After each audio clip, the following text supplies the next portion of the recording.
When I was studying French in high school, I used to study vocabulary in lists like this, with French words down one side and English words down the other.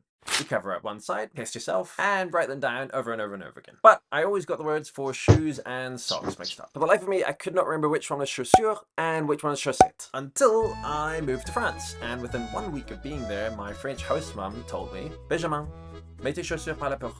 This annoyed the absolute hell out of me, and I couldn't stop thinking about it. I wrote down the word for shoes dozens and dozens of times. For months and months, I added it to different vocabulary lists in the vain hope that it would stick in my brain, and I would finally be able to tell you which one was socks and which one was shoes. But it never stuck. No matter how many repetitions, it did not stick, until my French host mum said it once. One time. And then it stuck like glue, fixed permanently to the inside of my cerebellum.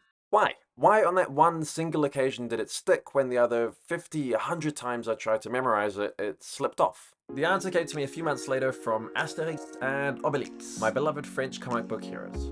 My host parents had a bunch of comic books in the house that they lent to me. They told me that reading Asterix and Obelix was the best way to improve my French, and they weren't wrong. But old habits die hard. I had spent 5 years writing French words and vocabulary lists and memorizing them, and I wasn't quite ready to give that up. So as I read through a comic book, I would look up French words that I didn't know in a French to English pocket dictionary and write them down in a list. Once I had a full A4 piece of paper, I would test myself by covering up one side and then writing down the translations. What I started to realize here is that I could remember most of the words before even doing the exercise. So this really made me scratch my head. I mean, why in New Zealand when I was in high school did it take me 4 or 5 or 6 repetitions of testing myself, writing them down to be able to remember the words, and then maybe I only remembered 70 to 80% of them anyway. But now in France, using Asterix and Obelix, it took 1 repetition or 0 repetitions before I had memorized these words. It started to dawn on me that perhaps it wasn't just the number of repetitions that you saw or remembered a word. So how is this possible? Had I stumbled upon the holy grail of vocabulary memorization?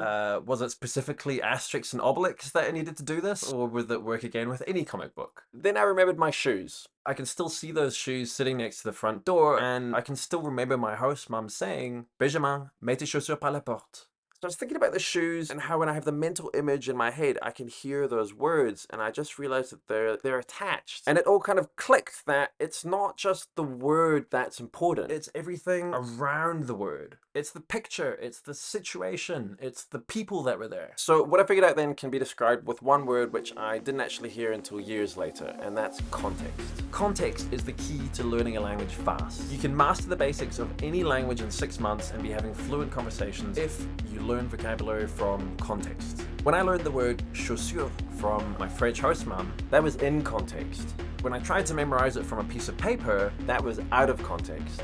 A cartoon series? That's in context. Vocabulary apps like Duolingo? That's out of context. Netflix series, pop songs? In context. Grammar textbooks? Out of context. You get the idea.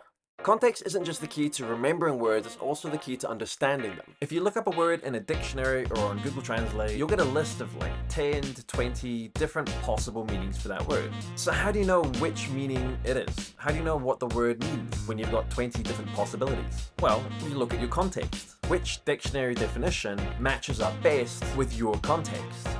What makes sense in that situation? There's one more reason why I learned more from Asterix and Obelix than I ever did in 5 years of high school French, and that's because I love them. I love you, man. I love you too, bud. I love you, dude. I love you, bro Montana. I love you, Holmes. I love you, Broseph Goebbels. I love you, Machacha.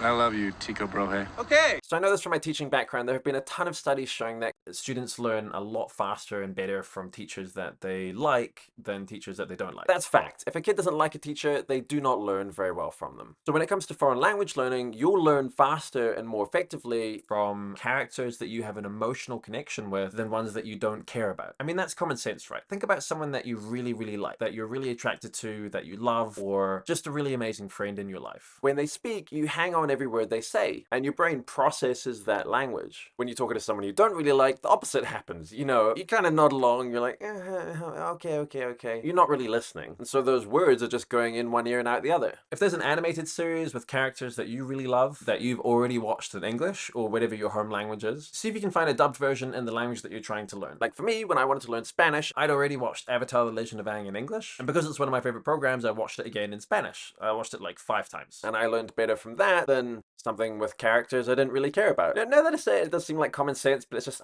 I do meet a lot of people who are trying to learn a foreign language by doing really boring things, and I just think, why are you doing that? You don't like it, and it doesn't work, so why are you doing it? That's all for today, guys. If you want to learn more about how to learn a foreign language, then you have to watch this video here. This one is really good.